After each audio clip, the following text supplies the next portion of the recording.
High, আজকে আমরা চলে এসেছি ব্যারাকপুরের একটা অদ্ভুত মন্দির নিয়ে। দেখো, এটা হচ্ছে অন্নপূর্ণা মন্দির। কেউ বলবে এটা পুরো দক্ষিণেশ্বরের মন্দিরের আদলে বানানো।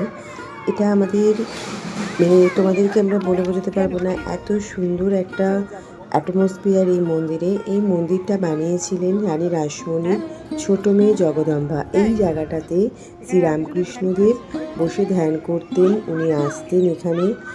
আমার হাজব্যান্ড এটাকে বলছে, ওরা জানে এগুলো, কেননা ওনারা এখানেই ছোটোবেলা থেকে বড় হয়েছে সব দেখে। দেখো কত সুন্দর। এখানে দক্ষিণেশ্বরের মন্দিরে যেমনি 12টা শিব মন্দির আছে, এখানে 6টা শিব মন্দির আছে। আমার মেয়ে এখানে এসে খুব আনন্দ পেয়েছে, ওকে নিয়ে এসেছিলাম। দেখো, তোমাদের দেখাচ্ছি পুরো একই রকমভাবে শিব মন্দিরগুলো বানানো, কিন্তু তিনটে তিনটে করে রয়েছে। ভীষণ সুন্দর আর অপূর্ব জায়গাটা। দেখো, তোমরা পারলে একবার আসবে, এসে এখানে ঘুরে যাবে। একদমই কাছে, ব্যারাকপুর শিল্পাঞ্চলের খুবই কাছে, কিন্তু এত সুন্দর মনোরম একটা জায়গা। আমিও প্রথমবার এসেছি, খুব ভালো লেগেছে আমাদের এখানটা। খুব সুন্দরভাবে আমাদের সন্ধ্যাটা কেটেছে। এবং এখানে মা অন্নপূর্ণা, মানে মায়ের ফটো তোলা বারণ, তাই মায়ের মূর্তির ফটো আমি তোমাদের দেখাতে পারছি না।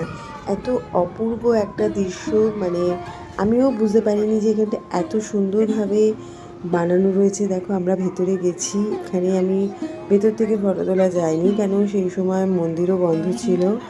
আর আমি যতটা পেরেছি দেখাবার চেষ্টা করেছি। এটা নাট মন্দির, আর এনারা দুজন এখানে খেলা করে যাচ্ছে, দুষ্টুমি করে যাচ্ছে। ও বাচ্চারা, সব বাচ্চারা এখানে আসে, খেলা করে।